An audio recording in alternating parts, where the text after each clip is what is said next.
Hello dear students, this is Swati Patil. I would like to welcome all of you.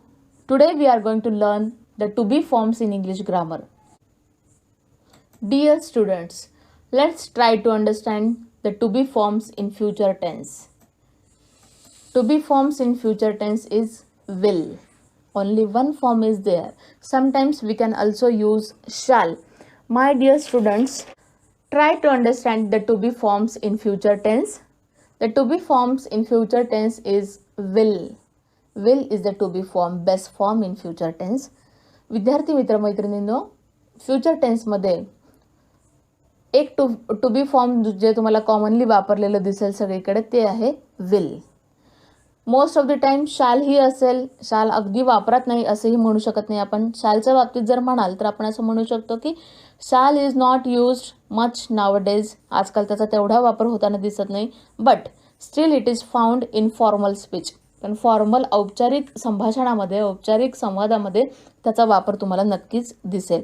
काही legal documents, जे कायदेशीर documents आहेत त्याच्यामध्येही शालचा वापर तुम्हाला होताना दिसेल.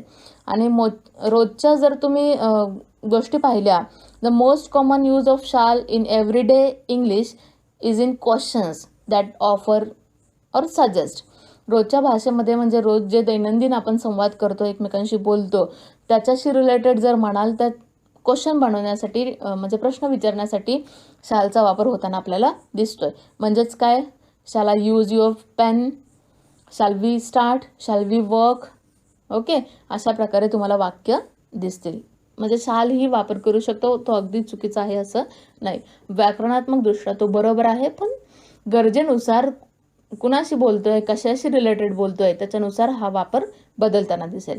But most common use form कोणता आहे टू बी फॉर्म फ्युचर टेन्समधला, तर तो आहे विल.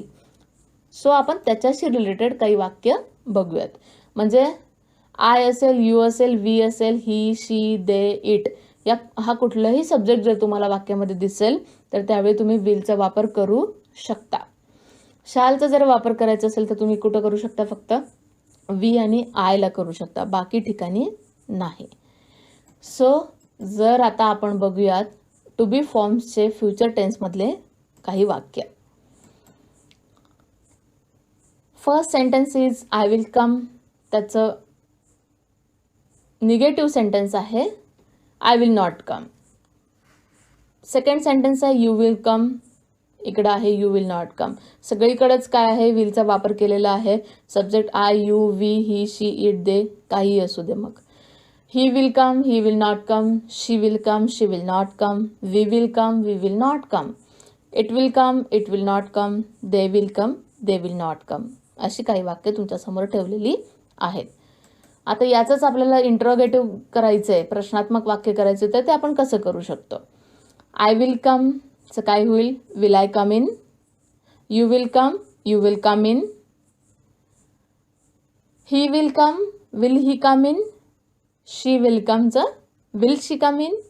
वी विल कमचं will we come in. It will come, will it come in. They will come, will they come in.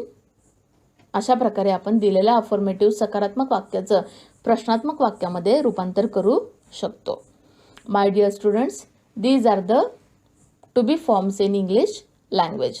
आपण आता टू हॅवचे फॉर्म कोणते कोणते आहेत, त्याचा वापर कसा करायचा, ते काळानुसार कसे बदलतात, याचाही आपल्याला अभ्यास करायचा आहे, की जो अत्यंत महत्त्वपूर्ण बेसिक असं इंग्लिश ग्रामर आहे असं आपण म्हणू शकतो. तर त्यासाठी पुढचा व्हिडिओ नक्की पहा. Thank you so much.